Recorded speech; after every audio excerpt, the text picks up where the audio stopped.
जय हिंद। आज हम रिपब्लिक डे परेड जब वो कंप्लीट हो जाती है तो उसके बाद अवार्ड्स देते हैं, ठीक है।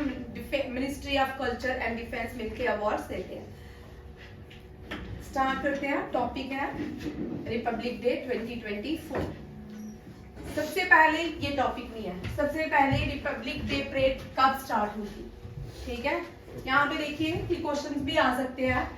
जब इंडिया ने कॉन्स्टिट्यूशन अडॉप्ट किया था तब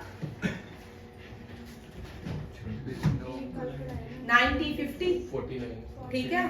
पहला जो रिपब्लिक डे परेड हुई वो 26 जन 1950, ठीक है। इस दिन पूरे भारत में एनफोर्स्ड हो गया था क्या कॉन्स्टिट्यूशन, ठीक है, कॉन्स्टिट्यूशन। और यहाँ पे थोड़ा सा एक और क्वेश्चन कर लो। एफकेट, सीडीएस, जेकेएसएसबी और एसएससी जीडी, इसमें क्वेश्चन पूछ सकते हैं। रिपब्लिक 26 जनवरी ही क्यों चुना, 26 नवंबर, ठीक है, क्योंकि कॉन्स्टिट्यूशन बन के अडॉप्ट हमने कर लिया था इससे पहले 26 नवंबर को हमने कॉन्स्टिट्यूशन को अडॉप्ट कर लिया। बट हमने एनफोर्स क्यों इस दिन किया,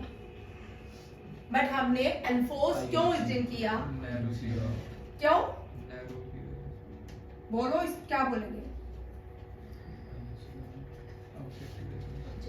नहीं भाई, ऑब्जेक्टिव रेजोल्यूशन नहीं है, वो तो कॉन्स्टिट्यूशन के अंदर थी भाई। नहीं, पूर्ण स्वराज, हाँ, वो इंडियन नेशनल कांग्रेस का पूर्ण स्वराज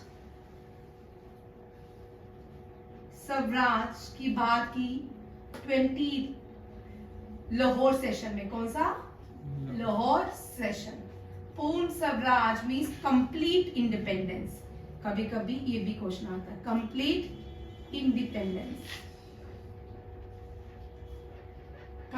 इंडिपेंडेंस की बात कब हुई?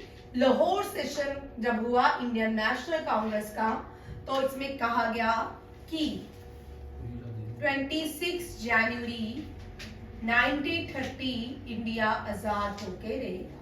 इंडिया अपनी क्या पाके रहेगा? कंप्लीट इंडिपेंडेंस पाके रहेगा। But mission was not successful, ठीक है।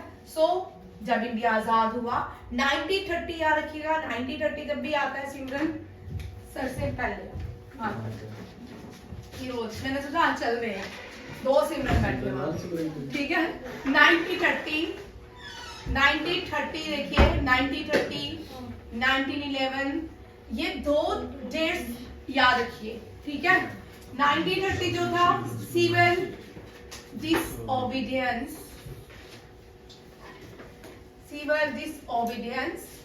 मूवमेंट, और इसके साथ नॉन कोऑपरेशन मूवमेंट खत्म हो जाती है।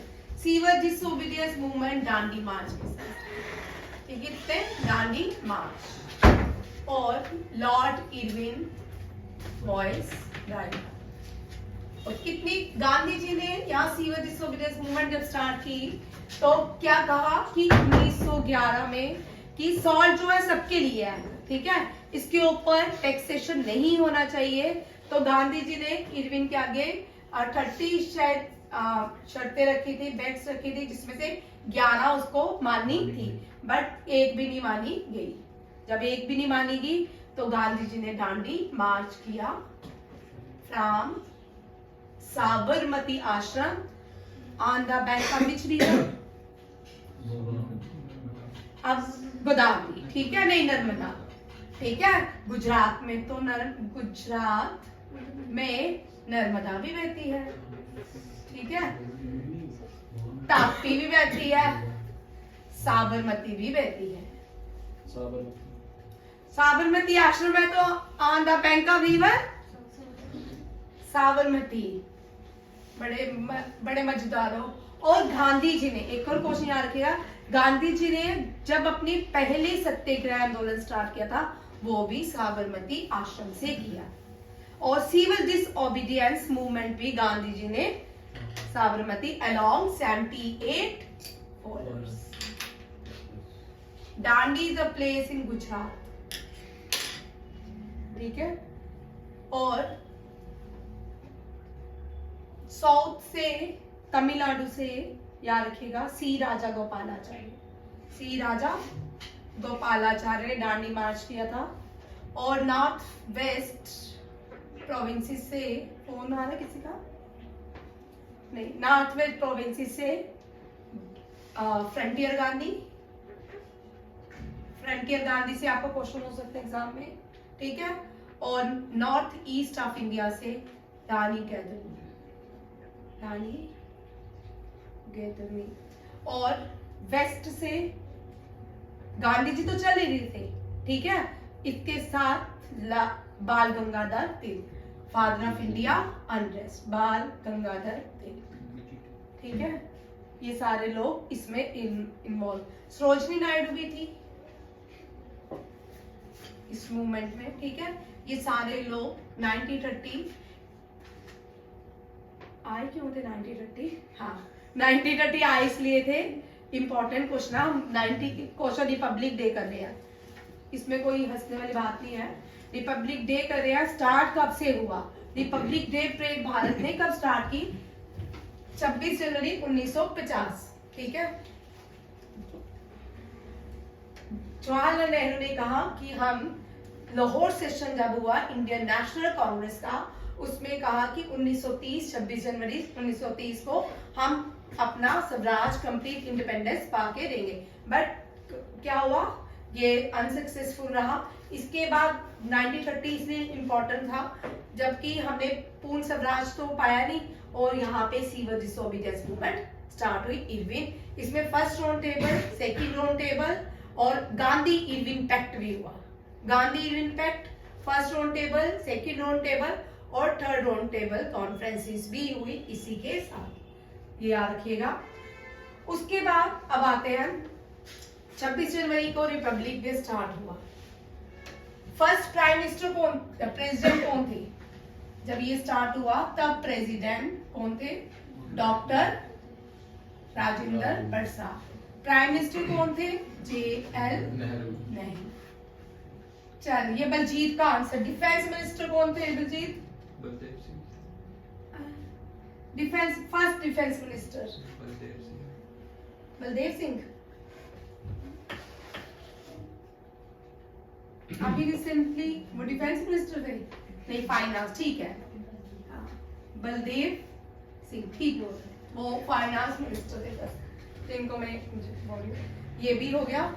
इसके बाद इसको ऑर्गेनाइज कौन करता है? रिपब्लिक डे परेड को ऑर्गेनाइज कौन करता है? ये भी क्वेश्चन आते हैं भाई। ऑर्गेनाइज कौन करता है? प्राइम मिनिस्टर, ठीक है।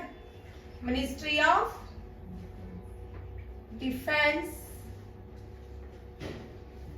एंड कल्चर, ठीक है। ये भी इसी के साथ ही पार्ट है। अब क्वेश्चन जो आता है पहला,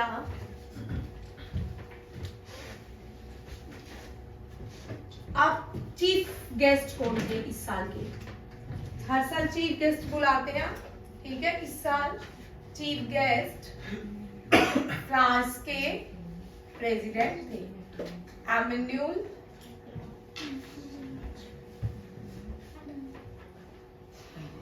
मैक्रोन, ठीक है। एमेन्यूल मैक्रोन, ये भी क्वेश्चन आपको पूछ सकते हैं। और लास्ट ईयर कौन थे ये भी पूछ सकते हैं। लास्ट ईयर जो थे इस साल वो रीअपॉइंट हुए as a prime minister of Egypt, LCC, Mohammed LCC, हम इनको ऐसे आते हैं LCC, ठीक है। ये इजिप्ट के प्रेसिडेंट, ये भी याद रखिएगा, ये भी इंपॉर्टेंट है। और इस परेड को सैल्यूट कौन लेता है? प्रेसिडेंट। जो रिपब्लिक डे परेड होती है ना, फ्लैग को लहराता कौन है? प्रेसिडेंट, ठीक है। यहाँ होस्ट कौन करता है? प्रेसिडेंट। और इंडिपेंडेंस डे में प्राइम मिनिस्टर, ठीक है। इंडिपेंडेंस डे में प्राइम मिनिस्टर, ये भी क्वेश्चन इंपॉर्टेंट है। इस तरह के भी क्वेश्चन आपको आ सकते हैं। फर्स्ट क्वेश्चन देखिए क्या लिखा है कि कितने contingents tableau award republic day 26 tablets to highlight women empowerment. ठीक है। इस साल का थीम क्या रहा रिपब्लिक डे का? विकसित भारत। ठीक है, विकसित भारत। अब विकसित भारत जो है ना, इसको नेक्स्ट स्लाइड में करवाऊंगी। ठीक है, यहाँ पे देखो कि अब जब सेरेमनी स्टार्ट होती है, उस सेरेमनी को स्पेशल सेरेमनी कॉर्पोरेट कहा जाता है, जिसमें 21 गन सल्यूट किए जाते हैं during Republic day. Closing ceremony को रिट्रीट सेरेमनी, क्लोजिंग को रिट्रीट, जैसे मानसून चले जाते हैं, रिट्रीटिंग मानसून होते हैं। ठीक है, साउथ वेस्ट मानसून को मानसून सबसे पहले आते हैं, इसी तरह रिट्रीट में वापस खत्म होने वाली क्लोजिंग सेरेमनी को रिट्रीट सेरेमनी, और स्टार्टिंग को सैल्यूट उसके 21 गन सैल्यूट देती है, दैट इज ए सेरेमनियल कॉर्पोरेट। और दुनिया की एक ही कैवलरी रेजिमेंट है, वो सिर्फ इंडिया में है। ठीक है, जब प्रेसिडेंट रिपब्लिक डे में आते हैं तब वो साथ में घोड़े घुड़सवार उनके पीछे रहते हैं, ये भी याद किया। नेक्स्ट क्वेश्चन देखिए, अब यहां से शुरू होते हैं। बेस्ट कंटिजेंट्स किसको मिला रिपब्लिक डे में? सिख रेजिमेंट को। किसको? सिख रेजिमेंट कंटिजेंट को बेस्ट रेजिमेंट का अवार्ड मिला है। ठीक है, रिपब्लिक डे दिया किसने? राष्ट्र कैबिनेट मिनिस्टर ने दिया। ठीक है, राष्ट्र रक्षा मिनिस्टर, डिफेंस मिनिस्टर के जूनियर जो स्टेट डिफेंस मिनिस्टर है उन्होंने दिया।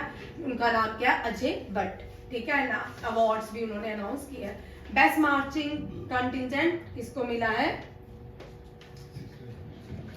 क्या हुआ? सेकंड। इसमें क्या है? सेकंड जो मिला है best marching contingent among CAPF other auxiliary forces भी है। ये दिल्ली की पुलिस है, Delhi police women marching contingent को बेस्ट मार्चिंग कंटिजेंट मिला है, ये भी याद रखिएगा। इंडिया की ओल्डेस्ट रेजिमेंट कौन सी है? असम राइफल। पक्का? मद्रास रेजिमेंट कौन सी है? ठीक है, मद्रास रेजिमेंट। दो हो गए, ये दो रहे। अब टैब्लूज, टैब्लूज जो होते हैं झांकियां। ठीक है, जो रिपब्लिक डे में अलग अलग स्टेट से लोग आते हैं वो टैब्लूज में आते हैं। देखिए, बेस्ट 3 टैब्लूज स्टेट्स और यूनियन टेरिटरीज में 16 स्टेट्स ने पार्टिसिपेट किया। कितने स्टेट से? 16 स्टेट यूनियन टेरिटरी। कहां पे पार्टिसिपेट हुआ? कर्तव्य पथ। रिपब्लिक डे परेड कहां पे होती है? कर्तव्य पथ। ठीक है, इसमें अलग अलग भारत के कल्चर डाइवर्सिटीज देखने को मिलती है, अलग अलग स्टेट की। अब कौन कौन सी इंडियन स्टेट्स है जिन्होंने पार्टिसिपेट किया? अरुणाचल प्रदेश, हरियाणा, मणिपुर, मध्य प्रदेश, उड़ीसा, छत्तीसगढ़, राजस्थान, महाराष्ट्र, आंध्र प्रदेश, लद्दाख, तमिलनाडु, गुजरात, मेघालय, झारखंड, उत्तर प्रदेश, तेलंगाना। अब यहाँ पे एक चीज सीखनी है, थीम क्या है? विकसित भारत। ठीक है, जितने भी टैब्लूज रही, झांकी रही, जो भी भारत की ओल्ड चीजें हैं उन सबको क्या किया गया? हाईलाइट किया गया। अब देखते हैं बेस्ट जो मिला था वो उड़ीसा को मिला। किसको मिला? बेस्ट टैब्लू स्टेट का वो कौन सा? विकसित। उड़ीसा का जो टैब्लू का नाम है, झांकी का नाम है, वो क्या है? वुमेन एम्पावरमेंट इन विकसित भारत, ये उड़ीसा का है। अब उड़ीसा के यहाँ पे ये आपको दिख रहा है, ये आपके SSC, CGL, NDA, CDS या कोई भी CSET वाला एग्जाम होगा उसमें ये नहीं। ये आपको एक एलिफेंट दिख रहा है, ठीक है, थीम ज्यादातर इसी एलिफेंट के ऊपर था। ये जो थीम है महाभारत, सुश्रुता और भगवत गीता, ठीक है, उसमें भी मेंशन है। अब इस थीम को क्या कहते हैं देखिए, उड़ीसा जो है भुवनेश्वर, उसकी टेम्पल सिटी है इंडिया की। सबसे ज्यादा इंडिया में 501 से ज्यादा टेम्पल सिटीज हैं, पर सबसे ज्यादा टेम्पल भुवनेश्वर उड़ीसा में सबसे ज्यादा टेम्पल्स है भारत में, ठीक है। और यहाँ पे जो इन्होंने डाइवर्सिटी को, ओल्ड हेरिटेज को शो किया, वो क्या है? कंदरप्पा हत्ती। ये क्या है? ये ऐसा एक आर्ट है, कहाँ का? पुरी का। नियर पुरी, पुरी कहाँ? उड़ीसा में है, ठीक है। पुरी ने कोस्टल एरिया, जगन्नाथ पुरी जो भगवान कृष्ण का बोलते कि हार्ट जो है वहां पे उस टेम्पल के अंदर रखा गया है। ये कंदरप्पा हट्टी जो है ये बहुत पुराना आर्ट है, महाभारत में मेंशन किया गया था। ये लेडीज के साथ बनाया जाता है, 9 या 10 लेडीज मिलके बनाती है, एक एलिफेंट का शेप लेती है।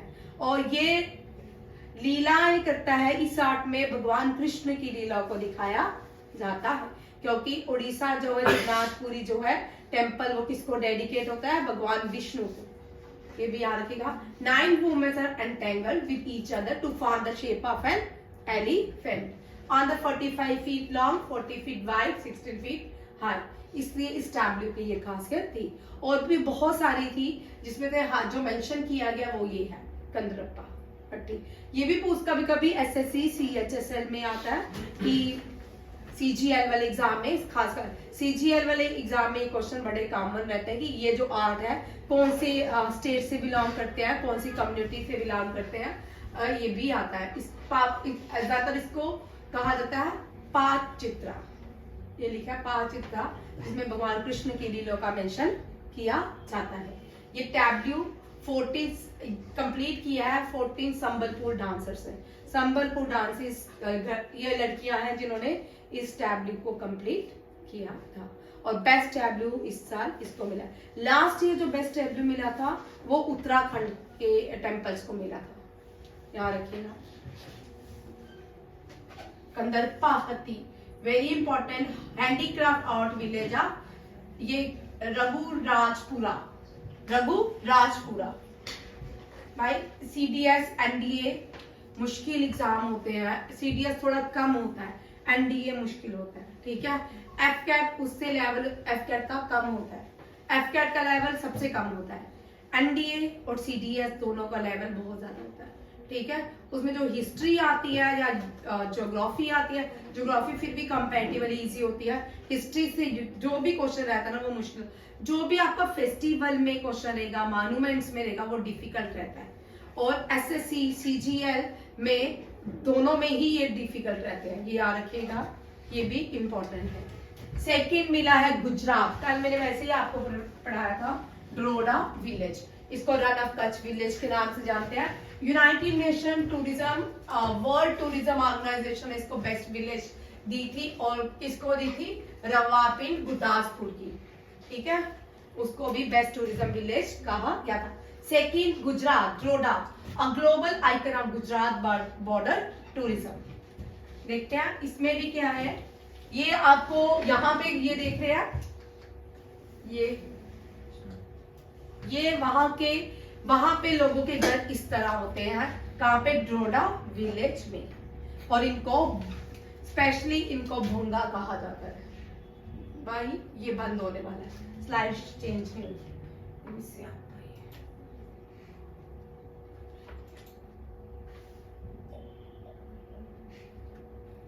कंटिन्यू करेंगे सेकंड सेट में।